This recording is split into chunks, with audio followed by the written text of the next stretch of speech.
The turmoil in the Conservative Party, the psychodrama, the soap opera with ever more unlikely plot developments has its roots in Brexit. The unresolved question of how this country should reshape itself, having decided to leave the EU. That is one reason my guest on Political Thinking this week matters. David Frost is seen by his admirers as the guardian of the Brexiteer flame, the man who Boris Johnson put into the House of Lords and made his chief Brexit negotiator, who's now considering a bid to become a Member of Parliament. His critics, though, ask one simple question, and I quote one of them. Who the hell is an unelected failed minister to tell any of us what to do? Well, that's what I hope to discover in this conversation at a moment when anything could change, and almost certainly will in politics. David Frost, Lord Frost, welcome to Political Thinking. Thank you. Great to be here, Nick. Well, let's begin with what is on everybody's mind. Your old friend, the man you advised, and whether he, Boris Johnson, can and should be our next Prime Minister. What do you make of the speculation? Well, Boris is a remarkable guy and he can do things that other people can't. So I don't find it at all surprising that we're getting this sort of noise about will he come back? Could he do the job?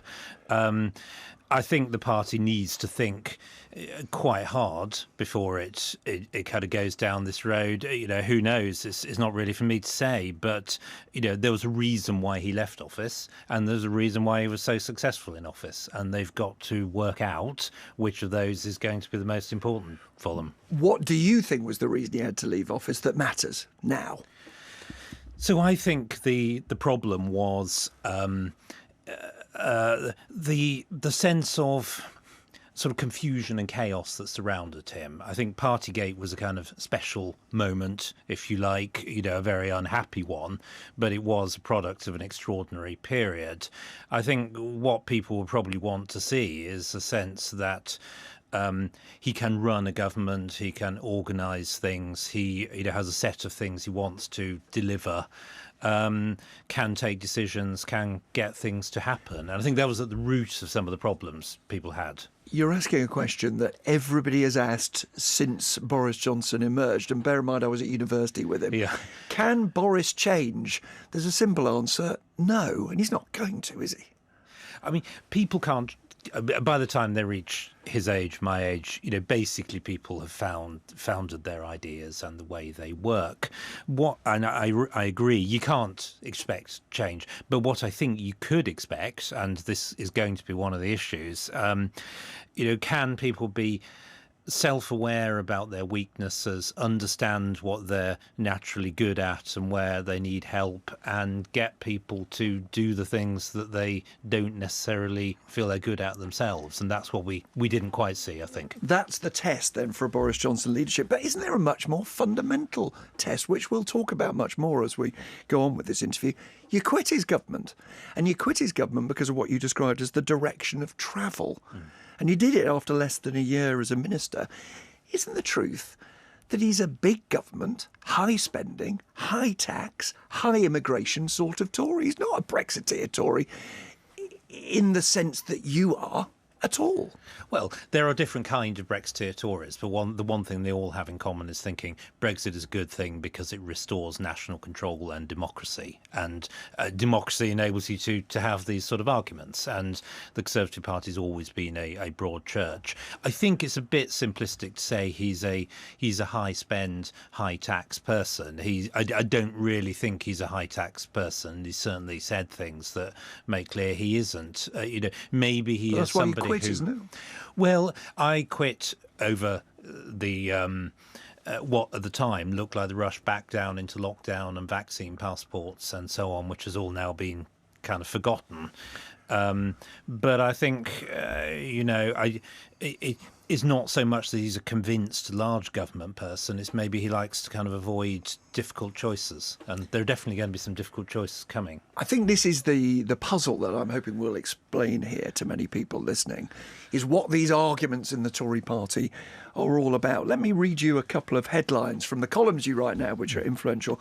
I'm backing Liz Truss for PM to lead the talented team that will deliver for Britain. That was on the 14th of July. 19th of October, Liz Truss has to go. Yeah. I mean, it's only 6 weeks. David, what on earth happened? So, I mean, we're all asking that question, I think, honestly, because this is sort of totally unprecedented. I supported Liz because I believed and believe she had the right diagnosis and the right policies to deal with the problem. Unfortunately, she rushed it and bungled it to a large extent, and that was exploited by people who opposed her. But even then, I think the real reason why it became actually unsustainable was that over the last week, she's flipped completely, is now advocating policies that are completely the opposite of those that she won the campaign on. And that just won't do. You can't really have that in our system. The legitimacy is fragile enough anyway when it's based on a vote of the ruling party and its members and not a normal election. To then campaign, win on something and then change it completely, I think that is just, whether you agree with the policies or not, it just doesn't work. But to be clear, you really wanted her to quit because you thought she was damaging the ideas that you believe in, and that getting rid of her was the only way of preserving the possibility of implementing those ideas in future. Well, I was worried it was discrediting the whole party, to be honest. I mean, obviously, I believe in my ideas, and lots of Conservatives do. But, the way the polls were going, the way that infighting had broken out again, and the way we were ending up with, Osborneomics, basically, that nobody had voted for in the campaign. That is just corrosive. You smiled when I read out that criticism of you. Who the hell is this unelected failed minister to tell any MP what to do? When I read those headlines, 1 minute backing her, the next minute calling for her to be sacked, 1 minute praising Boris Johnson, the next saying you're leaving his government.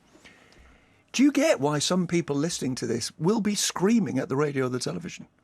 Saying this probably. Man is messing up our national life. So, I mean, the quote you read about me ranks as a generous tribute compared to some of the things that get said about me. And I haven't really got the thick skin of other politicians yet. So this sort of thing does sort of sting sometimes. But I think, what I would say is I believe I have a consistent set of philosophical beliefs about things, which are about, smallish government, freedom, free market, the nation, and I try to stick to those beliefs, and that's not quite what we've seen. And what's interesting about that, and this programme is a conversation about what forms people's views, not just about your contemporary views. What's interesting about that is that while you say you've got a consistent set of beliefs, you grew up in a Labour household. You were not either a Tory yourself as a young man, or indeed from a Tory background. No, not at all. I mean, my parents were both Labour. They both worked for Rolls-Royce in Derby as draftspersons, I suppose one would say nowadays, even though the actual job of drawing on paper has disappeared. But yeah, we were skilled working class. Skilled sort of lower middle class, I suppose you might say, though it sounds sort of slightly, I don't really like the term, but you know what I mean. And we we relatively unthinkingly supported Labour, though we definitely had doubts, I think, in the 80s. Unthinking, or was it discussed much, politics, at the breakfast table or over your tea? No, we discussed it. We discussed it a lot. And we all had sort of slightly different perspectives on things. That's for sure. But even at that stage, were you arguing with your mum and dad, who you said slightly unthinking in their support for Labour? No, I think that's probably an unfair word. We all had the same philosophical beliefs about the kind of society we wanted to see. At that stage, you fancied Neil Kinnock being leader of the country? Yes, that is true, and we all change our mind about things. When, in your case? So Was it a moment or was it a process? it was more a process, I think, and for me, it was during the 90s, I guess, when I was in the Foreign Office, kind of exposed to the real world. Just to remind bit people, more. you joined the Foreign Office straight out of university, didn't you? You go to Brussels, you become private secretary to the head of the diplomatic service. Quite a grand job. It's a sort of job that makes it look like you're rising to the top of the Foreign Office, and end up as ambassador to Denmark. But it's during this period, you say? Yeah, I think in the 90s, I spent a lot of time in Brussels, and indeed a lot of time after that in Brussels. And I think, people who go to Brussels, it usually has two effects on them. The majority effect seems to be, what a wonderful thing. This is a great organisation. Let's get, we need to work with it. But there is a minority view, which came to me, which is that I don't like this organisation. I don't agree with what it's doing. I don't think that the rush to a broader, non-democratic, Europe-wide organisation is the right thing to be doing. That's the effect that it had on me. But you see, one of We your forget former now. bosses has told us, I saw no trace of serious Euroscepticism at the time. Another said he decided to be a Brexiteer and then created a backstory to fit it. They can't see any evidence of your time in the Foreign Office that you had doubts about Europe. So, well, maybe they're just saying I was a professional civil servant then, because your job is not to give vent to your own opinions all the time, but to try and do what the government is trying to do, and that's what I tried to do. Did that feel limiting? Did it feel annoying to go home and sort of have to say to yourself, I don't know whether you could say it to friends or family, I don't agree with this stuff? I mean, it's part of the job. If you can't do that, then you shouldn't be a civil servant, because you've got to live your professional life on somebody else's terms. And in the end, I left because I didn't feel that that was what I wanted to do for my whole life. Did you leave, though, because it didn't work out? You see, that phrase, that job title, private secretary to the head of the diplomatic service, probably means nothing to most people listening. In the business, that means the guy tapped up to rise to the top of this organisation. He's being What went wrong? Why didn't you get it?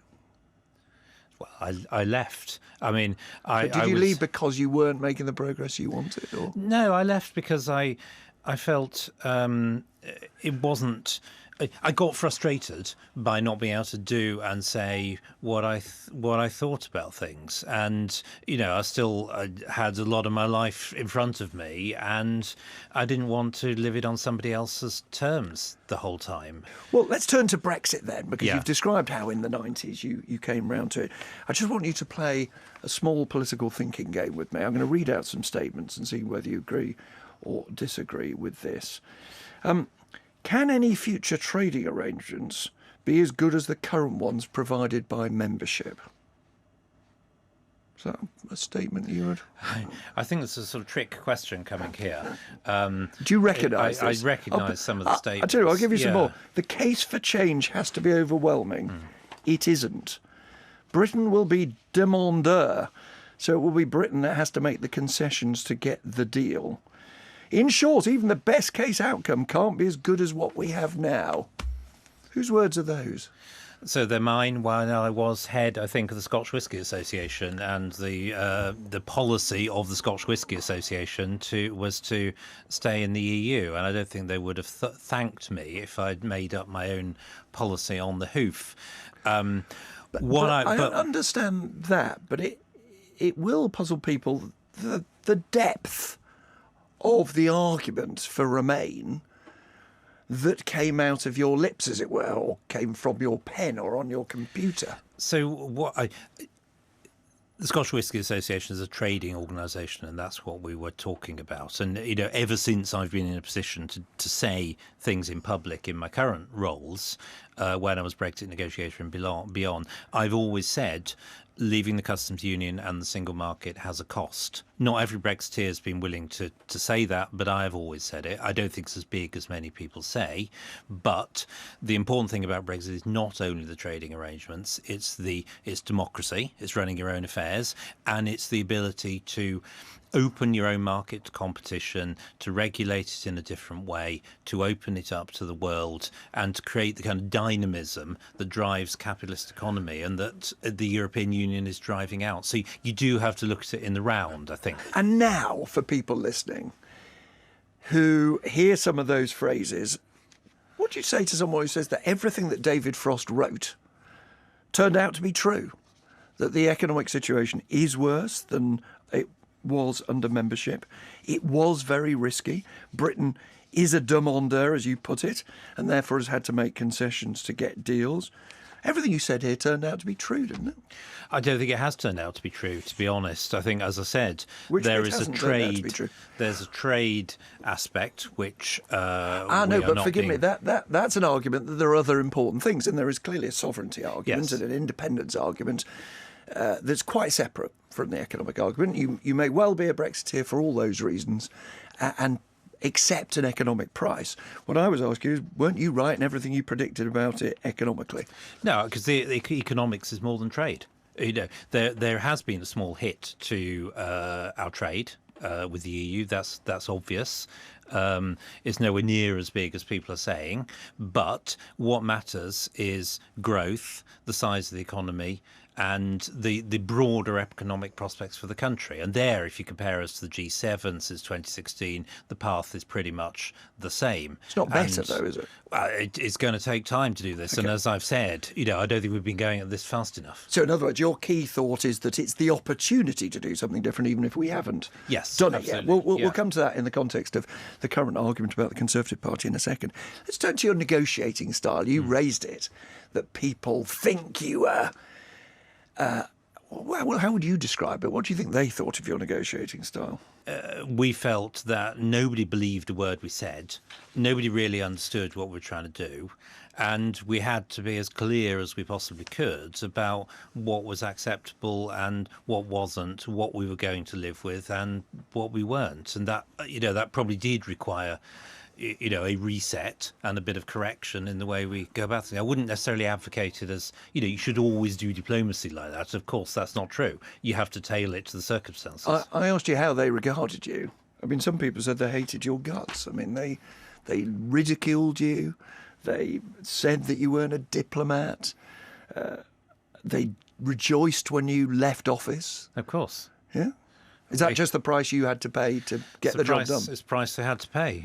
These are people who wanted us to stay in the EU, and Boris and I and a few of others ruined their life's work. And everything they'd worked for had turned to ashes. And that was the right thing to do. So I'm not surprised they're unhappy. It's hardly surprising. But you said earlier you're not a politician yet, although you almost are.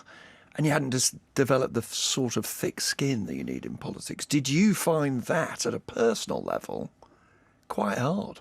I do find it quite hard. I mean, people did not say these sort of things to my face. And, I felt that my team, Michel Barnier's team, got on pretty well. We had, perfectly good sort of correct relations with each other insofar as that was possible during the pandemic. I haven't spent my life being elected and having people shout at me. One of the difficulties, it seems to me, was not just tonal, was that they thought you'd ripped up a deal that you yourself had recommended. That Boris Johnson, with you acting as an advisor, had said, this Northern Ireland deal, it's a disgrace. He signed it. So, I mean, you have to look at the context. We came in office with a terrible withdrawal agreement, a terrible Northern Ireland protocol that kept us locked in the customs union and the single market forever. It couldn't get through Parliament. We had to improve it. Now, Parliament had passed a law saying that you can't leave without a deal. Therefore, we had to find some sort of deal that dealt with the worst.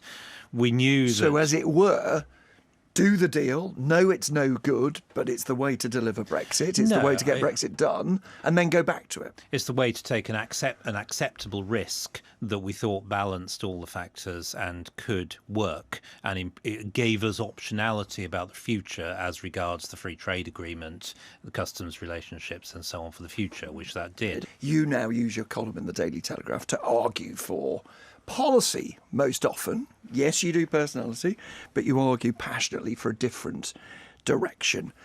Explain to someone who's not a Conservative or not active in politics, why is the split in the Tory party so deep, and what is the split really about? I think there's a lot of things going on, and it's not only in the Conservative Party, obviously. I think the whole British political system is going through a bit of a convulsion after Brexit. It's not surprising when you get this sort of huge change, and I think it's got some way to play out yet. The Conservative Party has always been a coalition of different views, of social conservatives, of nationalists, if you like the word, or free marketeers, of people who have a range of views. Yes, but we're talking of people, unlike in, say, the Thatcher period, where there were deep divides inside the Conservative Party, in the cabinet. You did not get what you get now, which is people saying, I will quit my membership of the Conservative Party if so-and-so becomes leader. I will do everything to bring this person down. You do get it now. You, for many people, are the symbol, if you like, of that kind of right-wing orthodoxy. So I'm trying to get a sense of you. What's at stake? Why are the stakes so big for you and for others? The Tory party is a Brexit party now. I think that's clear. There are very few who disagree with that in the party now. But I think you've got two wings. You've got if you like, a sort of free market liberal wing to the party that is in inverted commas globalist, if you like, looks out of Britain, is not so invested in things like immigration, Stopping sort of it, state curbing power. it. Yeah, exactly. And then you've got another wing which puts emphasis on strength of the state, law and order, migration, borders, defence spending, and pushing back. I hate the word, but pushing back against sort of woke opinions, to use shorthand. And those, I think, can coexist within a party, but if one or the other becomes too strong, as has happened in the past, is happening now, you get this rubbing up against each other in a very robust way. You're a commentator now, and quite an influential one, within the Conservative Party. And people listening to you will hear a kind of thoughtful man, quite philosophical man, a man who stresses that he's a bit uncomfortable with some of the abuse that comes along with modern politics. And yet, you say things like, I don't like the word globalist, but you use the word globalist. I don't like the word woke, but you use the word woke.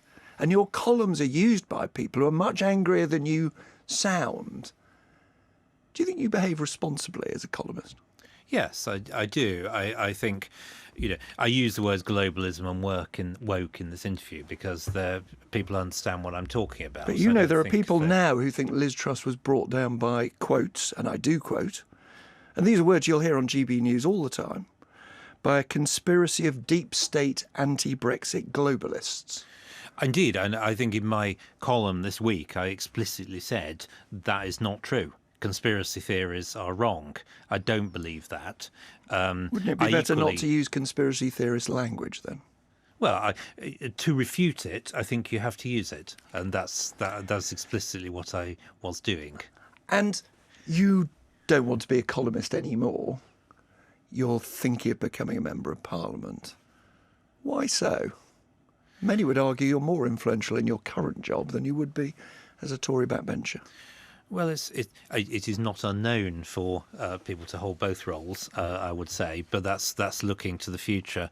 I think, if you want to do serious politics, in the end you have to be in the Commons. And people who say to me, who elected you? I mean, everybody's got the right to say what they think, but nevertheless, it is a reasonable criticism in the sense that ultimately legitimacy comes from the elected House. And I think the Lords has got a bit above itself in recent years, if I'm honest, and I've said that. Have you got a seat in mind? No, we're not at that point. I think there are some associations who will be interested, But you'll be a candidate at the next election. I'm not necessarily. No, Hopefully. I'm still no. It's not. I'm fairly confident I could be if I wanted to. The question is it kind of really what I like doing and want to do? And you think your role in public life, you think you've made the country better?